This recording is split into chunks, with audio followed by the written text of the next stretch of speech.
আমরা এতক্ষণ কি দেখলাম, জেড যদি একটা ইমাজিনারি নাম্বার হয় সেটা দুটো রিয়াল নাম্বার এ কমা বি এর অর্ডার পেয়ার হয়, যেখানে এ হচ্ছে real part of Z and B হচ্ছে ইমাজিনারি পার্ট অফ জেড।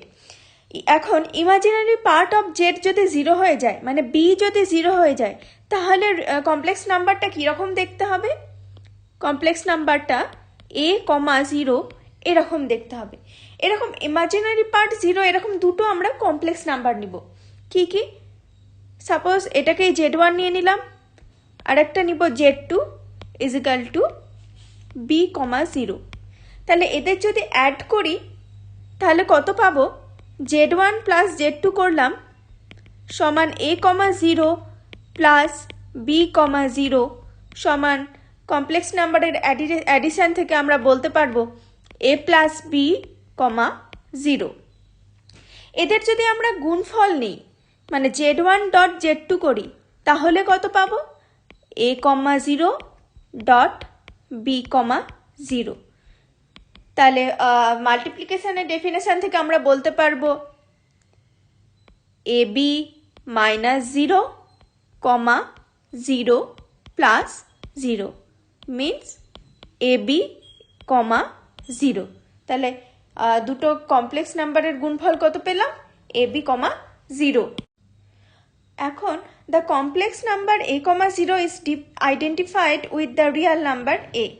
তাহলে এ কে আমরা কিভাবে লিখতে পারি? A comma zero. In particular case zero সমান জিরো কমা জিরো। যদি এর জায়গায় জিরো বসানো হয় তাহলে জিরো কমা জিরো পাওয়া যাবে। এবার আমরা এমন একটা কমপ্লেক্স নাম্বার নিব যার রিয়াল পার্টটা জিরো হবে। মানে কি রকম? যদি দুটো কমপ্লেক্স নাম্বার নিই যাদের রিয়াল পার্ট হচ্ছে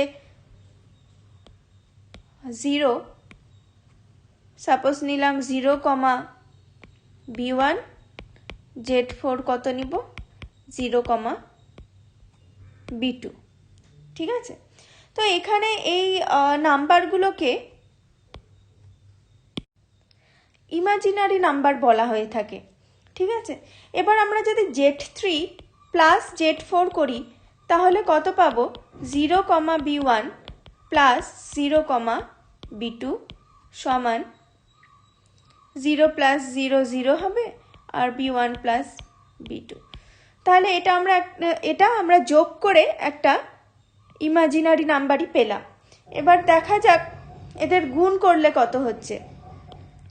z three dot Z four করলে zero comma B one dot zero comma B two. তাহলে গুণের ফর্মুলা থেকে আমরা বলতে পারি কত হবে এটা? Zero minus B one B two comma zero plus zero, মানে কত হলো? Minus B one B two comma zero. তাহলে এদের প্রোডাক্টটা আবার কি দেখতে পেলাম? প্রোডাক্টটা আবার একটা রিয়াল নাম্বার হয়ে গেল। পার্টিকুলার কেসে আমরা যদি বি ইজিক্যাল টু ওয়ান নিই, এখানে কত নিয়েছিলাম আমরা? B one. তাহলে suppose b one equal to one নিলাম, তাহলে জেড থ্রিটা কীরকম দাঁড়ালো? Zero comma one. এই যে আমরা যে কমপ্লেক্স নাম্বারটা পেলাম, এই কমপ্লেক্স নাম্বারটাকে ইমাজিনারি ইউনিট বলা হয়ে থাকে। এটাকে কি বলা হয়ে থাকে? Imaginary unit. আর এটাকে কি দিয়ে ডিনোট করা হয়ে থাকে? আয়োটা দ্বারা ডিনোট করা হয়ে থাকে। তাহলে এই যে আয়োটা মানে তাহলে কত পেলাম আমরা? জিরো কমা ওয়ান, যেখানে রিয়াল পার্টটা হবে জিরো আর ইমাজিনারি পার্টটার ভ্যালু হবে ওয়ান। ঠিক আছে? এবার আমরা আই ডট আই করে দেখি তো কত হয়। তাহলে আই ডট আই যদি আমরা করি তাহলে আমরা কত পাবো? Zero comma one dot zero comma one সমান আমরা পাবো, এই যে আমরা একটু আগেই দেখলাম যে Z three dot Z four সমান কত পাচ্ছি? Minus B one B two comma zero. তাহলে এখানে কত পাবো? এখানে পাবো মাইনাস ওয়ান কমা জিরো। এটা কি একটা রিয়াল নাম্বার হয়ে পাচ্ছি? মাইনাস, আবার আমরা তো এখানে দেখেছি যে এ সমান এ কমা জিরো। তাহলে এটা আমরা সমান কত লিখতে পারি? এটা সমান মাইনাস ওয়ান লিখতে পারি।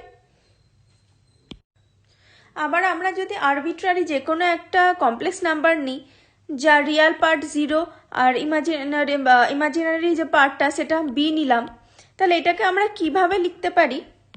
0,1 ডট বি কমা 0। তুমি এটা গুণ করে দেখো, এটাই পাবে। যেখানে 0,1 মানে কত? আই, আর বি কমা 0 মানে কত? বি। আবার এই 0, বিকে আরেকভাবেও লেখা যায়, সেটা হচ্ছে বি কমা 0 ডট 0,1। এটা গুণ করলেও আমরা এই জিনিসটাই পাবো। তাহলে এখানে মানে কত? বি কমা 0 মানে বি, আর 0,1 মানে হচ্ছে আই। তাহলে আমরা বলতে পারি যে 0,b can be expressed as IB or BI. তাহলে আমাদের এখান থেকে কমপ্লেক্স নাম্বারে আয়োটাটা কি সেটা সম্পর্কে আইডিয়া হলো। আয়োটাটা কি? Imaginary unit. ঠিক আছে।